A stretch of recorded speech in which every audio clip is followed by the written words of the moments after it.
so you don't get girls. Fear not, I'm here to help. Using the power of science and psychology, I'm gonna make you the reincarnated male version of Regina freaking George. Let's begin. Lesson 1.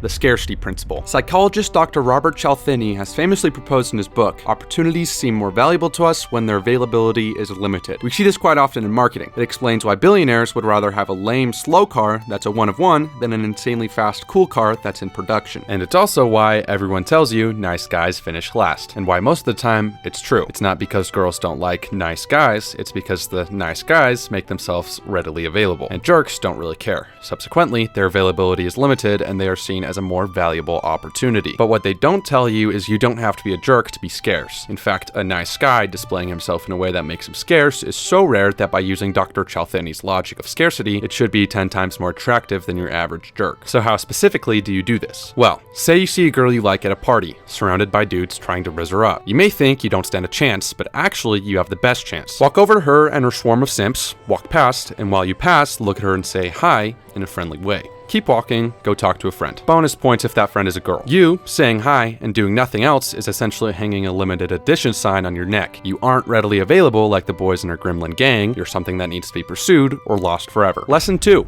The gain-loss theory. Building on the scarcity principle, the gain-loss theory of attraction explains more in detail why nice guys might seemingly finish last. A clever study tested this theory by having volunteer college students engage in a series of one-on-one meetings. After the meeting, the volunteer would accidentally overhear the experimenter describe them in one of 4 ways. All positive, all negative, initially negative but becoming positive, or initially positive but becoming negative. When asked later how much they liked the experimenter, volunteers would expectedly like the experimenter when the evaluation was completely positive, but surprisingly they liked the experimenter even more when the evaluation was initially negative but became positive. The findings support the idea that winning people over who had an initial bad impression is way more rewarding to us than someone who liked us all along. But you need to be careful if you're trying to use this on a girl, because trying to demonstrate that someone has left a bad impression can kind of be hard without being a jerk. A good way to do this subtly is through tone and body language. Also, you need to ensure that once you have decided they've won you over, you convey that clearly. If it's not clear to the girl you've been won over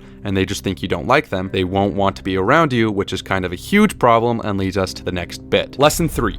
Proximity. In lesson 1, I told you need to be scarce, but it's important to understand that you need to be scarce in terms of attention, not proximity. In a study on friendship formation, researchers asked nearly 300 MIT dormitory residents to list their closest friends. The researchers then looked at where the listed friends lived in the dorms. When someone lived one dorm away, there was a 41% likelihood they were listed as a close friend. As the numbers of doors increased, the likelihood decreased, so those living 4 doors away only had a 10% likelihood of being listed as a close friend. You need to be physically near the girl you like, but good proximity isn't just mutual geographical location, it's also frequency. For example, you have a better chance with a girl you see 10 minutes every day than you do with a girl that you see for 1 hour every week. If you don't have good proximity, you stand no chance. So in such a case, you need to create good proximity artificially. But you need to be subtle about this. Change your route to class to pass her, join a club she's in, do what you need to do. But please don't be creepy. There's a fine line in trying to create proximity and stalking. Do not cross that line. Say you do have good proximity and you've made yourself seem won over. How do you retain her positive feelings towards you? Lesson 4.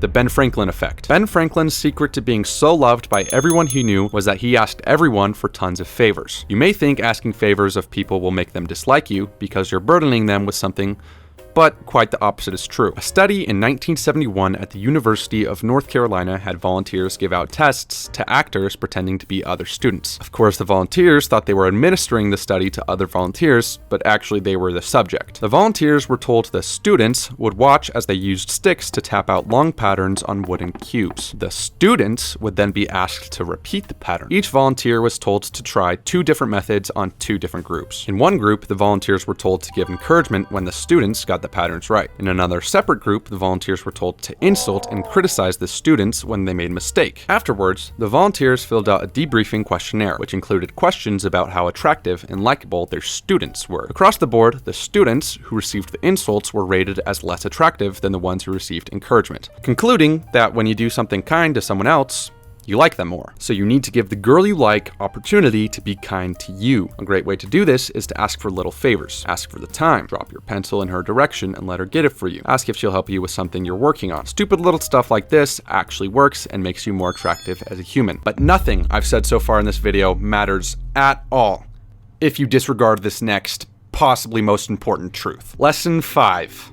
The Discord mod effect. In 1997, a study done by Moranian and Blum came to an interesting conclusion. The two researchers surveyed 117 male and female college kids with 76 different photos of the opposite sex. They were asked to rank each photo on their attractiveness and emotional response. The study concluded that the most attractive features were not genetic traits, but instead came down to good posture, noticeable grooming, nice fitting clothing, a seemingly positive attitude, and a healthy weight. Let me repeat that. The most attractive features are not genetic. If you put a little effort in, exercise regularly, keep your chin up, shoulders back, shower daily, wear good clothes, and put a smile on your face, maybe girls won't be repelled by you when you walk in a room. You can do everything else right, but if you look like a Discord mod, it doesn't matter, she won't want you. And that brings us to the finale.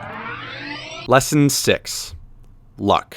Believe it or not, it will almost always come down to genetic compatibility. So let's step away from psychology and talk neurobiology. Two things play a part in ultimately determining long-term attraction, and both have veto power over pretty much everything. The first component is your nose. Your nose detects something called pheromones. These carry physical and genetic information and also activate a physiological or behavioral response if pheromones are compatible. But even if they are, a woman's nose functions a bit differently, because while they do take in pheromones, their noses are also attuned to MHC molecules, which are used to fight disease. Interestingly, in this particular situation, opposites attract. There's a study that had a group of women smell t-shirts that had been worn by different men. The study showed that women almost always prefer the odors of those whose MHC molecules differ from theirs, which makes sense because genetic variation, especially when it comes to immunities, is a huge survival advantage for an offspring. Unfortunately, boys, we don't have that MHC sense, which means to us, we might match up across the board, but if your MHC molecules don't differ from hers,